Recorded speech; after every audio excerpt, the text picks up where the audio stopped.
चलिए फिर आज ड्राइव रिव्यू देता हूँ आपको S90 का। बहुत टाइम से पेंडिंग था और जैसा कि मैंने कहा था I will bring the drive review of S90 and remaining cars as well which I have covered, Volvo की जितनी भी हैं।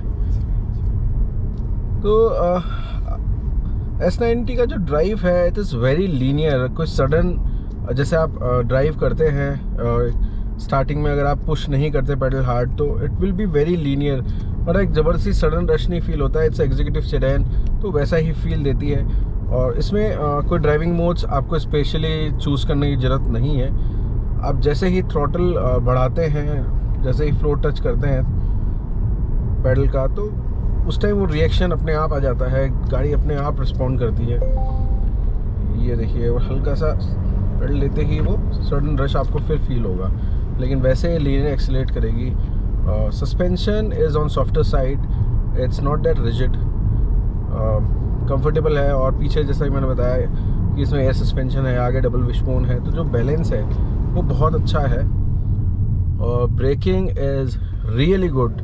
Volvo is known for braking. अभी जैसे मेरे कार के आगे एक गाय आ गई थी अचानक से, और मैंने ब्रेक अप्लाई करे तो इट वॉज सो रिस्पॉन्सिव, मुझे कहीं भी टेंशन नहीं हुई and it really worked well. और इसमें आपको जो अदर फीचर्स हैं जैसे एडेप्टिव क्रूज कंट्रोल वगैरह भी मिल जाता है, तो वो सब फीचर्स भी बहुत काम के हैं। जैसे if you are driving on highway, तो आफ्टर सर्टेन टाइम से आपने 100-200 किलोमीटर गाड़ी चला ली है, you want to feel a bit relax, so you can use adaptive cruise control, pilot assist. तो ब्रेकिंग एक्सेलरेशन गाड़ी खुद कर लेगी, आगे वाली कार को मॉनिटर करके ब्रेकिंग एक्सेलरेशन करती रहेगी। वहीं जिसका पायलट असिस्ट है वो स्टीयरिंग भी कुछ समय के लिए संभाल लेता है। Like every 10 seconds you have to हल्का सा आपको स्टीयरिंग हिलाना पड़ेगा और इट विल मैनेज। और वो बहुत हेल्पफुल हो जाता है जब आप एग्जॉस्ट हो जाते हो एक लॉन्ग ड्राइव के बाद में। अब बात करें इसके स्टीयरिंग की, तो स्टीयरिंग प्रिसाइज है, और जैसे आपको इसमें अगर और प्रिसाइज करना है तो इसकी सेटिंग्स में जाके आप उसका फील और फर्म कर सकते हैं। Like if you are driving too fast, अगर आप फास्ट ड्राइव करना चाहते हैं, तो स्पोर्टी फील लेना चाहते हैं, तो आप वो कर सकते हैं। However Volvo doesn't encourage that. तो this is the overall feel of the car. और जो सी विजिबिलिटी है वो तो काबिल तारीफ़ है। मतलब आपको कहीं भी ऐसा नहीं लगेगा कि आपको विजन में प्रॉब्लम हो रही है। जो ग्लास एरिया है वो काफ़ी अच्छा खासा बड़ा है। और दूसरा, ये जो साइड व्यू मिरर है इसके ऊपर एक तो जो प्लेसिंग है वो शोल्डर लाइन पे है, तो वो ब्लाइंड स्पॉट कम बनते हैं, विजन बेटर होता है। वहीं इसके अंदर ब्लाइंड इंफॉर्मेशन सिस्टम है, जैसे मैंने बताया था कि एक बूमरैंग काइंड ऑफ पैटर्न है दोनों साइड, ड्राइवर साइड भी और को पैसेंजर साइड भी। तो जैसे भी कोई गाड़ी ओवरटेक करती है लेफ्ट एंड राइट से, तो वो आपको अलार्म कर देता है। इनफैक्ट अगर आप उस डायरेक्शन में लेके भी जा रहे हैं गाड़ी गलती से भी, तो ये स्टीयरिंग आपको वापस से उस लेन में लेके आएगा बचाने के लिए, इफ़ इन केस को लगता है कि कोई एक्सीडेंट हो सकता है। तो इस तरह से ये बहुत सेफ़ भी है, तो आपको एक सेफ्टी का फील होता है।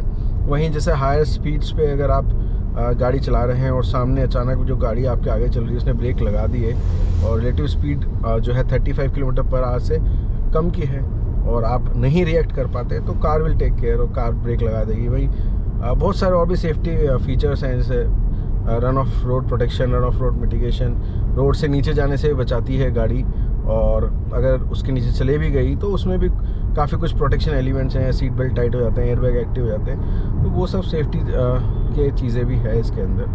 तो ऐसे करके ये काफ़ी सेफ़ हो जाता है। और आपको मैं दिखाता हूँ इसके जो रडार सेफ्टी फीचर्स हैं वो कैसे वर्क करते हैं। ये देखिए, एकदम शार्प टर्न है और मैंने स्टीयरिंग छोड़ रखा है because of the lane keeping aid and all the other features.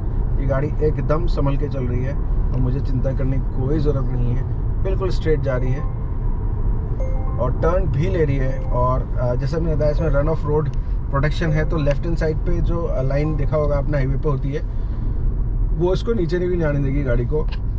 बस आपको एवरी 10 सेकेंड्स आपको हल्का सा स्टीयरिंग हल्का सा हिलाना है। और मेरे आगे एक बाइक चल रही है, ये उसको भी मॉनिटर कर पा रही है और अपने आप ब्रेकिंग कर रही है। लाइक मैंने 84 का स्पीड सेट कर रखा है, but it is limiting it to 53 because मेरे आगे बाइक चल रही है। अब मैं इंडिकेटर दे के हल्का सा अगर इधर करूँगा और इसको जैसे ही स्पेस मिलेगा तो ये start going on higher speed. अब जैसे ही मैंने राइट हैंड साइड पे लिया और ये आगे से जो मेरी बाइक थी हट गई, तो अपने आप इसने एक्सेलरेशन बढ़ा दिया है और लेन कीपिंग एड और पायलट असिस्ट तो इसका चल ही रहा है, तो मुझे चिंता करने की ज़रूरत नहीं है। ये अपने आप इसको स्टीयरिंग को घुमाया जा रहा है और मैं हाथ भी नहीं लगा रखा स्टीयरिंग पे, मेरा कोई हाथ नहीं है और ब्रेकिंग एक्सेलरेशन खुद कर रही है। तो ऑटोनोमस ड्राइविंग का मज़ा तो है, बट ये सेमी ऑटोनोमस ड्राइविंग है, सो इसका मतलब ये नहीं है कि आप बिल्कुल ही रिलैक्स हो जाएं, बट या it will help you when you are driving on longer drive. जैसे 500-1000 किलोमीटर का सफ़र है तो आप थोड़ा रिलैक्स होकर बैठ सकते हैं। एक आगे गाड़ी होगी तो ये ब्रेकिंग एक्सेलरेशन खुद करती रहेगी और स्टीयरिंग तो ये बखूबी संभाल ही रही है। So these are the features which is unique in this segment, और किसी कार में नहीं आते हैं।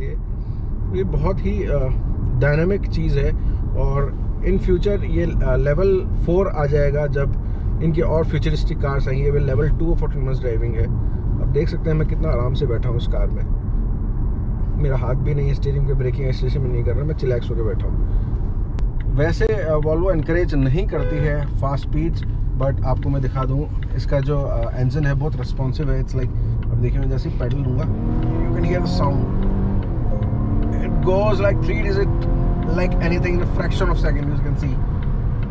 ये 110 112 यूँ पहुँच गई।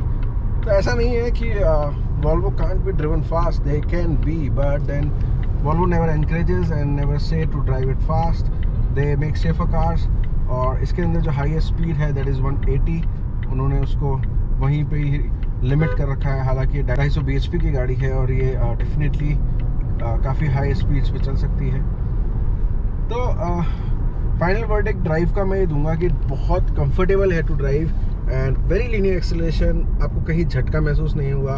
एट द सेम टाइम अगर आपको वो स्पोर्टी कैरेक्टर चाहिए तो आप जैसे ही पैडल करते हैं, पैडल एक्सीलेटर देते हैं तो बहुत ज़बरदस्ती पिकअप लेती है और बहुत फन टू ड्राइव हो जाती है। तो फाइनली मैं कहना चाहूँगा, even if you are planning any damn car, like चाहे आप 5 लाख की गाड़ी ले लो, चाहे 10 लाख की, चाहे 50 लाख की, आप अच्छे से उसको ड्राइव करके देखें और कंपेयर करें अदर कंपटीशन कार्स हैं, तभी आप फाइनलाइज़ करें। मैंने देखा बहुत लोग ड्राइव भी नहीं देते और ऐसे ही गाड़ी फाइनल कर देते हैं, फिर बाद में वो पछताते हैं। तो it's better you drive the car और उसका एक्सपीरियंस पूरा लेने के बाद ही उसको फाइनल करें। एंड ठीक है friends, I will say bye bye, चाओ।